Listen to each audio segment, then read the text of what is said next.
امين قول امين قول امين.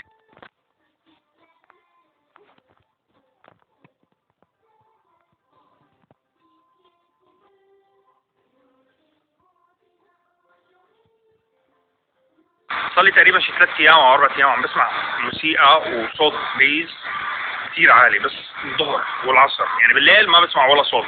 ففكرت انه واحد لابس فكرات جديده قاعد عم بيستخدمهم هون، يعني عم بيطلع الصوت يعني من هالبنايه تقريبا او من هاي او من هنيك، تمام. فاستغربت انا من الموضوع انه ليش هذا كل يوم قاعد بيسمعنا اغاني.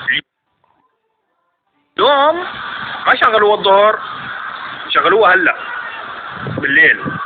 الصوت كنت عم بتحمم، الصوت كان كثير عالي كثير عالي.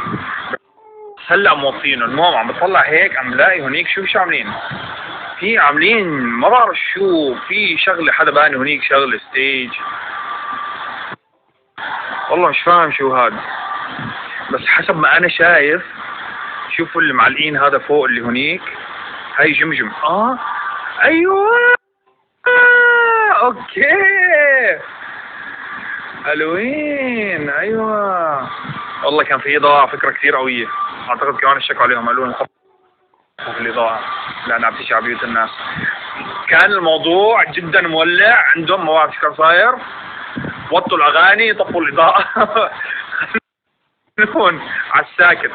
شوفوا حتى في درون، شفتوها؟ هيها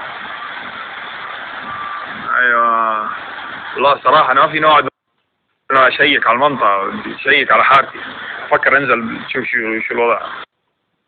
سارة مشغولة قاعدة عم تعزل البيت اليوم، قررت تعزل الستور. سارة وينك؟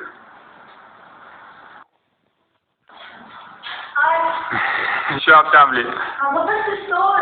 كيف تصويت؟ ما ضبطتي بمزح وشك. يعني لا بس حطيتيه بالزوايا يعني ما ورجيهم اصلا. ما بنصحي. ما تنصحي ها؟ لا.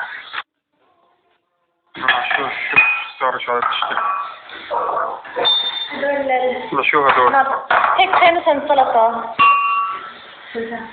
مين بدي تاكل سلطة بهاي سارة؟ بهاي سلطة؟ لا بهاي. بهاي. وهاي شو؟ هاي نص بتطلع مكسرات يعني. هاي شو؟ يعني فواكه او شيء ما بعرف. هاي حبيبي هاي بنحط فيها بس برتقاني وحدة برتقاني. برتقالي واحدة خلص بتخلص. يعني ما بعرف. لا اشكالهم حلوين. اشكالهم حلوين. عم بقول البطاقة عادة بتقل بس يوصلني مسجات. بطلت مسجات؟ عن جد؟ لك عم يوصلني مسجات؟ انت وقت بتعرفي؟ لا. فكرتيني مش عارف يعني. لا. تفضل. شوف حتى المحارم شكلها شوف. بس المحارم ما وصلت. بدي اشتري محارم. في طريقة يا عشان تنحط هون. شو الطريقة؟ كثيرية. بس هلا ما نستكشف يعني شو الطريقة. الاستكشاف الوحيد انه نشتري محارم اثري بس. الاستكشاف الوحيد انه خلص بلا ما نستخدم هاي، خلص قصدي بلا ما نستخدم هاي نستخدم هاي.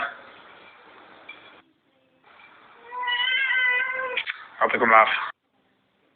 بس والله كنسلناهم. الواحد اصلا ما له نفسه انه لا يسافر ولا يعني تخيل والله طالع ولا بده ينبسط ولا بده يتسلى ولا بده ابدا الواحد ما فينا بالمود ما في حيل انه يعمل هالاشياء. وخاصة سبحان الله كان سارة مسافر على مكان على بلد وانا مسافر على بلدين ثانيين بعد، بس ربك ما بدي انا افترق سبحان الله. فوالله كنسلناهم انه خلص يعني مثل ما شايفين هيك مقضينا بالبيت. هاي سارة كل يوم بتعزل شغلة، مرة بتعزل لي الطاولة ليكو كيف أصلا موسخة كمان، عارف شو بتعزل فيها. مرة بتعزل الكنباية، حركتين عاد ما بتعزلي. اليوم بعد الشغل الخير لازم تمشي اليوم بس بتعب. لا والله يعطيك العافية. والله فنانة. يعطيك العافية. لا والله حلوة. كذاب. والله لا والله